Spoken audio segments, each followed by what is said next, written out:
this lesson, we're going to create our own types. Now, there's a keyword for that, and you can see it here as this type, T-Y-P-E. And that is when we create a type that we want to be able to, once we instantiate it, create an instance of it, and we'll talk about what that is, we want to be able to change that value. I could have a normal variable a equals 10, and later on I want to change it to a equals a plus 2, so it will now be 12. We can change it. It is mutable. If you want an instance of your type to be immutable, we use the keyword immutable instead of type. I'm going to use type here, but remember, if you want it to remain constant, it is immutable. You use the keyword immutable.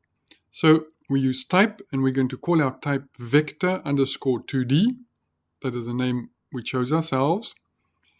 And it is going to have two fields, X and Y. And we actually declare the type of those fields. X must be a 64-bit floating point value, and Y must be a 64-bit floating point value. And we end off the type creation with the keyword end. So this X and Y, they were just field names. They are optional, and declaring their type is optional. Let's execute that, and we'll see that we have a type now called vector 2D. Now, before we move on, let's just look at this just to tell you that there are two types of type. Let's call them that, and that is non-composite and composite. We had two field names here, so this is a composite type. We can also have non-composite types. So I'm going to call my type non-composite, just past X to it, and it's a 64-bit float and end. Now this would just be a wrapper around an already existing type, because all it's going to have is one value, one field, which is this X, the value that I passed to it, and that's a 64-bit float. So this type is actually just, this non-composite type is just a wrapper around an existing type. Not what we are terribly interested in now. Let's just use it in an example. Let's just execute that and then use it in an example. I'm going to say my non-composite, is this my variable name, equals non-composite, that's the name of my type, and I pass the value 42 to it, and I get this back. Non-composite 42.0. But hang on a minute, I passed an integer to it and I get back a floating point value. That is because I declared this field name's type, 64-bit integer. So something was created inside of this type when I created it. It's called an inner constructor. There was a convert function actually created. It converted my integer into a floating point value. But as you can see, I just got back 42.0. I might have as well have written, instead of all of this non-composite 42, I could write float 64, 42.0, and I would get back 42.0. So it's just a wrapper around an already existing type. So although I've created this new non-composite type, it really is nothing other than just back to a 64-bit float. And if I just look at the type of this thing, it's not going to be called a 64-bit float because I've given it a new name. It is a non-composite type called non-composite. Let's get back to this more exciting area of our composite types that we've created. This vector 2D that holds two fields. Now let me create a computer variable. I'm going to call it vector underscore 1. And I'm going to say, please hold in it a new value. And that value is of type of vector 2D. And I give values for the two fields. So it looks very much like actually passing a function, doesn't it? Calling a function passing two arguments. And look what's happened. This inner constructor again has allowed for the two integer values that I passed in, the 2, 2, to be changed to 64-bit floats. And then what I get out is this vector 2D that holds the values 2.0 and 2.0. And if we look at the type of that, we see it is of vector 2D type.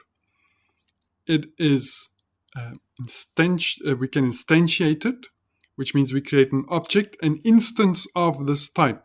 So this vector underscore 1 is now an instance of the type vector 2D, and there's its value, vector 2D 2.0, 2.0. It is a brand new type that we created. as I said, there was this inner constructor creating this convert function that converted my my integer values into floating point values. Now, I remember I said it looks almost like a function. Indeed, we can call the methods of this new type of ours. Let's look what methods were created. And it's a bit of a mess, I believe. In the next version of Julia, we're going to see a bit of might see a bit of cleanup of this. We'll see what comes up.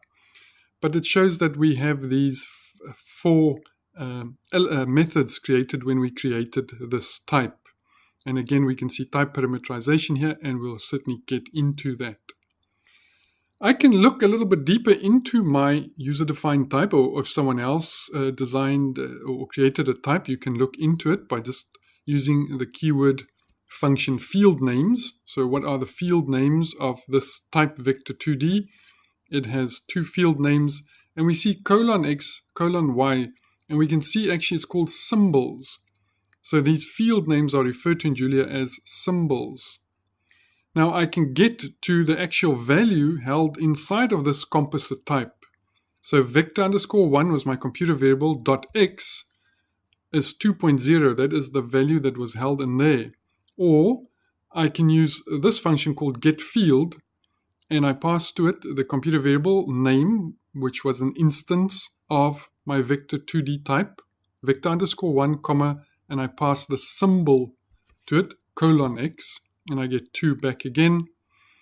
Or I can just refer to its index. X was first, y was second, so I can use its index value, which was 1, and I'm going to get the same thing back.